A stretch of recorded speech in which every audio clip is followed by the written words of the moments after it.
হাই friends, আজি মই বনাইছোঁ বগৰী আচাৰ। দেখিছেনে আপোনালোকে?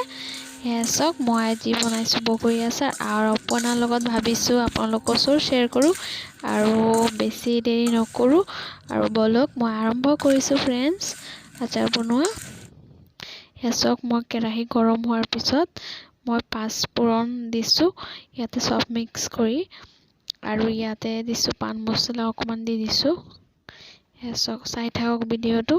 আশা কৰোঁ আপোনালোক সকলোৱে ভালে আছে আৰু মই ভালে আছোঁ। আৰু যদি ভাল লাগে কমেণ্টত জনাব নাপাহৰিব আৰু লাইক এটা কৰি দিব।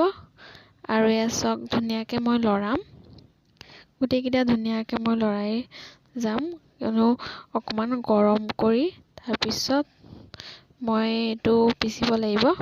চাই থাকক ভিডিঅ'টো। পাঁচফোৰণ ক'লে আপোনালোক সকলোৱে গম পাব তাত কি কি থাকে। অতি কম সময়ত এই ৰেচিপিটো আপোনালোকে বনাব পাৰিব। এয়া মই পাঁচফোৰণ দি দিলোঁ, পান মছলা দি দিলোঁ, চাইছেনে?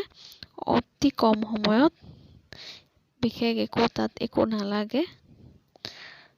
এয়া চাওক, ধুনীয়াকৈ মোৰ গৰম হৈ গ'ল আৰু মই এতিয়া নমাই এতিয়া মছলাটো মিক্স কৰিম। আৰু সেয়া চাওক, বগৰীকেইটা ধুনীয়াকৈ উঠাই থৈ মই মিক্স কৰি গুড়িকেইটা দি দিছোঁ, পাউডাৰ পূৰা কৰা নাই, আৰু জলকীয়া পাউডাৰটো দি দিছোঁ কালাৰৰ কাৰণে, আৰু অকণমান জ্বলা হ'লে ভাল লাগিব সেইবুলি মই কালাৰৰ কাৰণেও দিছোঁ, আৰু জ্বলা হ'লেও ভাল লাগিব সেইকাৰণে মই দি দিছোঁ।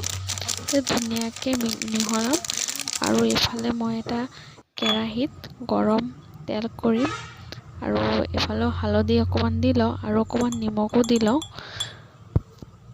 মই বেছি বনোৱা নাই, কমকৈ বনাইছোঁ। সেয়া চাওক,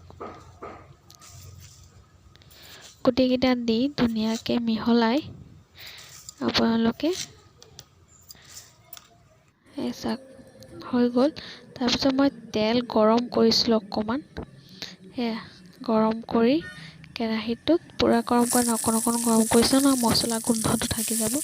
গোটেইখিনি তেল মই ঢালি দিলোঁ, তাৰপিছত মই ধুনীয়াকৈ লৰাম।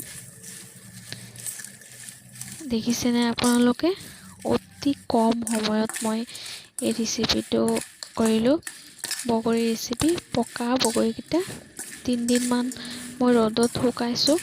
শুকোৱাৰ পিছত এতিয়া কৰি দিছোঁ, আচাৰ হৈ গ'ল।